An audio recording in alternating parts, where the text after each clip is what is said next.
ओम श्री परमात्मने नमः। श्री रामचरितमानस अध्याय सुंदरकांड पेज 666 आगे। यूँ कहकर रावण घर चला गया। यहाँ राक्षसियों के समूह बहुत से बुरे रूप धरकर सीता जी को भय दिखलाने लगे। उनमें एक त्रिजटा नाम की राक्षसी थी। उसकी श्री रामचंद्र जी के चरणों में प्रीति थी और वह विवेक ज्ञान में निपुण थी। उसने सबों को बुलाकर अपना स्वप्न सुनाया और कहा, सीता जी की सेवा करके अपना कल्याण कर लो। स्वप्न मैंने देखा कि एक बंदर ने लंका जला दी, राक्षसों की सारी सेना मार डाली गई। रावण नंगा है और गधे पर सवार है, उसके सिर मुड़े हुए हैं, 20 भुजाएं कटी हुई हैं। इस प्रकार वह दक्षिण यमपुर की दिशा को जा रहा है और मानो लंका विभीषण ने पाई है। नगर में श्री रामचंद्र जी की दुहाई फिर गई। तब प्रभु ने सीता जी को बुला भेजा। मैं पुकार कर निश्चय के साथ कहती हूँ कि यह स्वप्न कुछ ही दिनों में बाद सत्य होकर रहेगा। उसके वचन सुनकर वे सब राक्षसियाँ डर गईं और जानकी जी के चरणों पर गिर पड़ीं।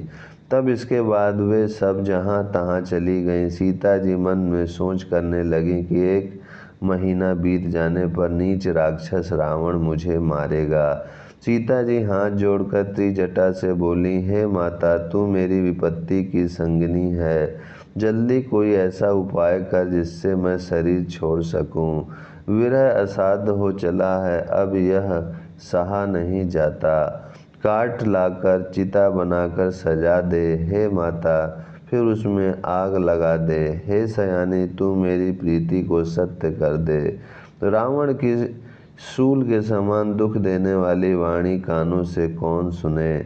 सीता जी के वचन सुनकर त्रिजटा ने चरण पकड़कर उन्हें समझाया और प्रभु का प्रताप बल और सुयश सुनाया। उसने कहा, हे सुकुमारी सुनो, रात्रि के समय आग नहीं मिलेगी। ऐसा कहकर वह अपने घर चली गई। सीता जी मन ही मन कहने लगी, क्या करूं, विधाता ही विपरीत हो गया। न आग मिलेगी न पीड़ा मिटेगी। आकाश में अंगारे प्रकट दिखाई दे रहे हैं, पर पृथ्वी पर एक भी तारा नहीं आता। चंद्रमा अग्नि में है, किंतु वह भी मानो मुझे हतभागिनी जानकर आग नहीं बरसाता। हे अशोक वृक्ष, मेरी विनती सुन, मेरा शोक हर ले और अपना अशोक नाम सत्य कर। तेरे नए नए कोमल पत्ते अग्नि के समान हैं। अग्नि दे, विरह रोग का अंत मत कर, अर्थात विरह रोग को बढ़ाकर सीमा तक न पहुँचा। सीता जी को विरह से परम व्याकुल देखकर वह क्षण हनुमान जी को कल्प के समान बीता। तब हनुमान जी ने हृदय में विचार कर सीता जी के सामने अंगूठी डाल दी, मानो अशोक ने अंगारे दे दिया। यह समझकर सीता जी ने हर्षित होकर उठकर उसे हाथ में ले लिया। तब उन्होंने राम नाम से अंकित अत्यंत सुंदर एवं मनोहर अंगूठी देखी। अंगूठी को पहचान कर सीता जी आश्चर्यचकित होकर उसे देखने लगीं और हर्ष तथा विषाद से हृदय में अकुला उठीं। वे सोचने लगे, श्री रघुनाथ जी तो सर्वथा अजय हैं, उन्हें कौन जीत सकता है। और माया से, ऐसी माया के उपादान से सर्वथा रहित दिव्य चिन्मय अंगूठी बनाई नहीं जा सकती। सीता जी मन में अनेक प्रकार के विचार कर रही थीं। इसी समय हनुमान जी मधुर वचन बोले। वे श्री राम जी के गुणों का वर्णन करने लगे, जिनके सुनते ही सीता जी का दुख भाग गया। वे कान और मन लगाकर उन्हें सुनने लगी। हनुमान जी ने आदि से लेकर सारी कथा कह सुनाई। सीता जी बोली, जिसने कानों के लिए अमृत रूप ये सुंदर कथा कही, वह हे भाई प्रकट क्यों नहीं होता। तब हनुमान जी पास चले गए। उन्हें देखकर सीता जी मुख फेर कर बैठ गईं। उनके मन में आश्चर्य हुआ। हनुमान जी ने कहा, हे माता जानकी, मैं श्री राम जी का दूत हूँ, करुणा निधान की सच्ची शपथ करता हूँ। हे माता, यह अंगूठी मैं ही लाया हूँ। श्री राम जी ने मुझे आपके लिए यह सही दानी निशानी या पहचान दी है। सीता जी ने पूछा, नर और वानर का संग कहो कैसे हुआ। तब हनुमान जी ने जैसे संग हुआ था वह सब कथा कही। हनुमान जी के प्रेम युक्त वचन सुनकर सीता जी के मन में विश्वास उत्पन्न हो गया।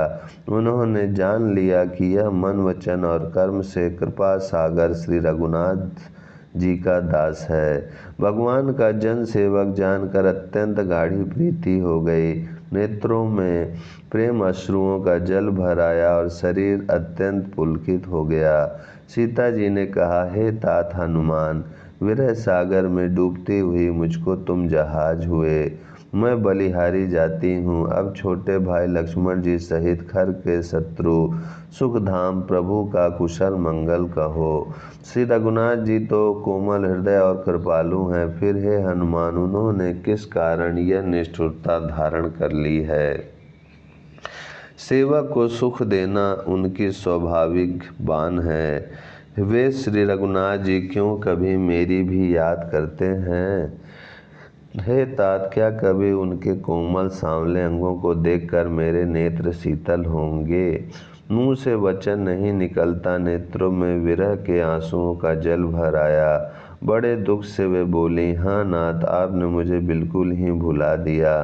सीता जी को विरह से परम व्याकुल देखकर हनुमान जी कोमल और विनीत वचन बोले, हे माता, सुंदर कृपा के धाम प्रभु भाई लक्ष्मण जी के सहित शरीर से कुशल हैं, परंतु आपके दुख से दुखी हैं। हे माता, मन में ग्लानि ना मानिए, मन छोटा करके दुख ना कीजिए।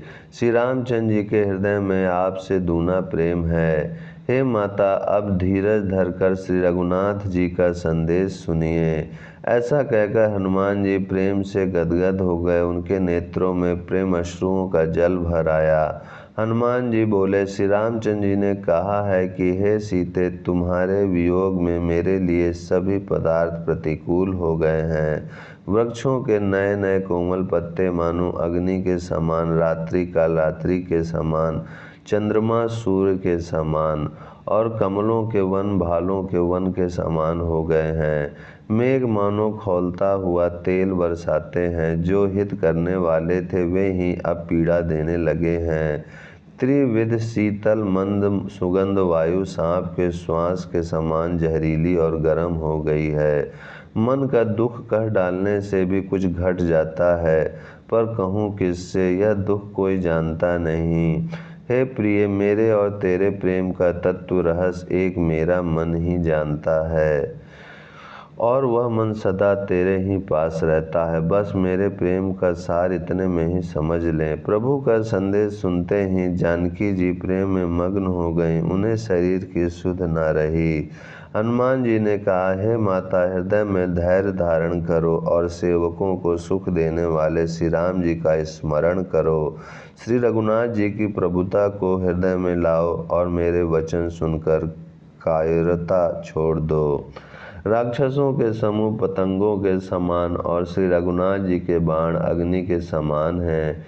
हे माता, हृदय में धैर्य धारण करो और राक्षसों को जला ही समझो। श्री रामचंद्र जी ने यदि खबर पाई होती तो वे विलंब न करते। हे जानकी जी, राम बाण रूपी सूर्य के उदय होने पर राक्षसों की सेना रूपी अंधकार कहाँ रह सकती है। हे माता, मैं आपको अभी यहाँ से लिवा जाऊँ, पर श्री रामचंद्र जी की शपथ है, मुझे प्रभु उनकी आज्ञा नहीं है। अतः हे माता, कुछ दिन और धीरज धरो। श्री रामचंद्र जी वानरों सहित यहाँ आवेंगे और राक्षसों को मार कर आपको ले जाएंगे। नारद आदि ऋषि मुनि तीनों लोकों में उनका यश गावेंगे। सीता जी ने कहा, हे पुत्र, सब वानर तुम्हारे ही समान नन्हे नन्हे से होंगे। राक्षस तो बड़े बलवान योद्धा हैं। ओम शांति शांति शांति।